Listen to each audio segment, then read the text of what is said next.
Greetings, fellow occultists, and special greetings to Stefanie Valentine, a girl who just loves to have fun with scoundrels, murderers, witches, ghosts, and I'm sure a werewolf or two, and possibly a vampire. I haven't seen all of her stuff.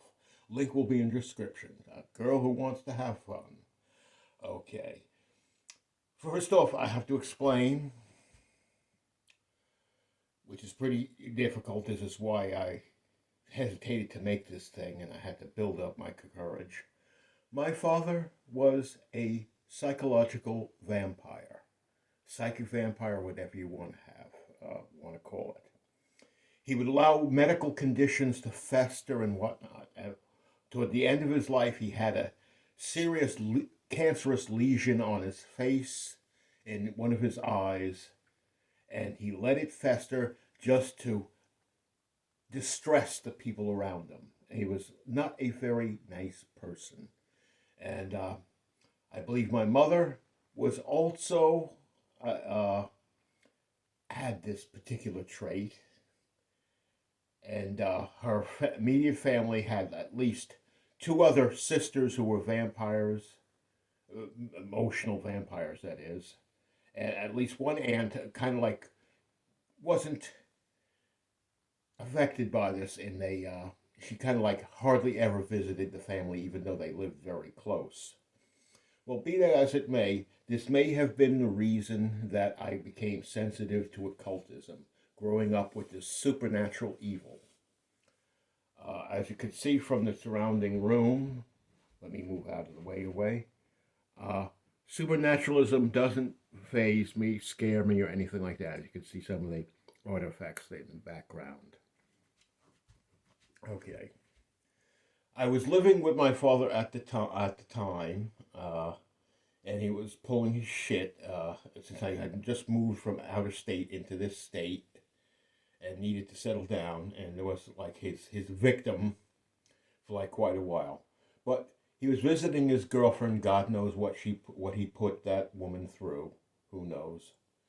When I was in my bedroom reading, and I got up, and all of a sudden felt something strangle me, a strangling feeling. It was so intense, I fell to the floor. I kind of like drifted close to being unconscious, and then it stopped. And I told myself, this must have something to do with the graveyard, which is on the property. I didn't want to go out at night because this was like a spooky thing to happen, whatnot. And I went to the graveyard, and something kind of like indicated something was in the direction where I later found the grave of Willard Jones.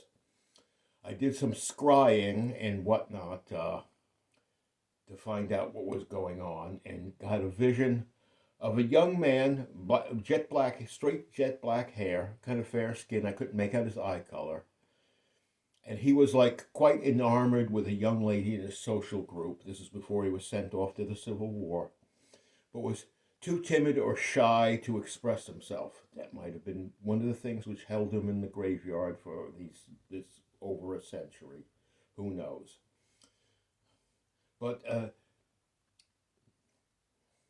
as things of supernatural didn't affect me, it didn't frighten me and whatnot. I was kind of like pleased that I had a manifestation of the supernatural. But that was the story of Willard Jones, which began 15 years before the further events that I covered in a lot of videos. So that was it now for this, and hopefully you'll visit Stefanie's website and actual channel and sign on, because it's a really fun site. Okay, bye now, folks.